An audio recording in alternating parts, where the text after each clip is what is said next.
کہتے ہیں سر یہ ختم نبوت کا جو معاملہ ہے یہ ہماری جو امت مسلمہ میں خاص کر پاکستان میں یہ اس کا فائنلی کیا حل ہے، کیونکہ عوام کے اندر اس چیز کی بڑی تشویش کی لہر ہے۔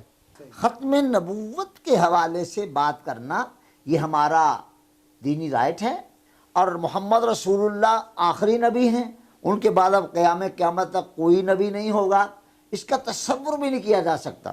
آج سے کوئی غالباً 32-33 سال پہلے میری ملاقات میرے شیخ کریم نے ایک جن سے کروائی، اور وہ صاحبزادہ محمد غوث صاحب مفتی دامت برکاتکم العالیہ نے مجھے ایک بار فرمایا کہ میں نے وہ آپ کی اور اس جن کی گفتگو باقاعدہ ریکارڈ کی ہوئی ہے، تاہر انہوں نے مجھے سنائی نہیں، لیکن مجھے فرمایا کہ میں نے ٹیپ ریکارڈر چھپا دیا تھا اور آپ کی وہ گفتگو ان کے ساتھ جو ہے وہ ریکارڈ ہے باقاعدہ۔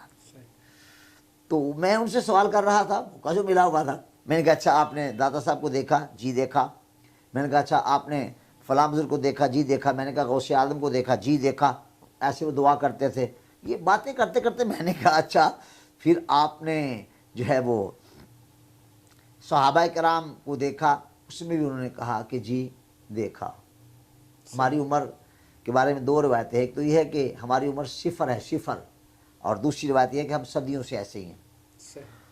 میں نے باتیں کرتے کرتے پھر میں نے کہا کہ فلاں کا زمانہ، فلاں کا زمانہ۔ میں نے کہا اچھا تو پھر آپ نے محمد رسول اللہ کا زمانہ بھی دیکھا؟ انہیں تیش آ گیا، ایک چیخ ماری اور منہ کا کھل گیا، اور جس کمرے میں بیٹھا ہوا تھا اس کی چھت لرزنے لگی۔ مجھے کہتا ہے کہ محمد رسول اللہ کا زمانہ دیکھا؟ اب زمانہ تیرے باپ کا ہے، تجھے نہیں پتا قیامت تک زمانہ محمد مصطفیٰ کا ہے، اب زمانہ صرف ہمارے آقا مولا کا ہے۔ لہذا یہ تو مسئلہ الحمدللہ ہر طرح سے حل ہے کہ رسول اللہ کے بعد قیامت تک زمانہ محمد مصطفیٰ کا ہے، اور انہی کی نبوت کے چرچے ہوں گے۔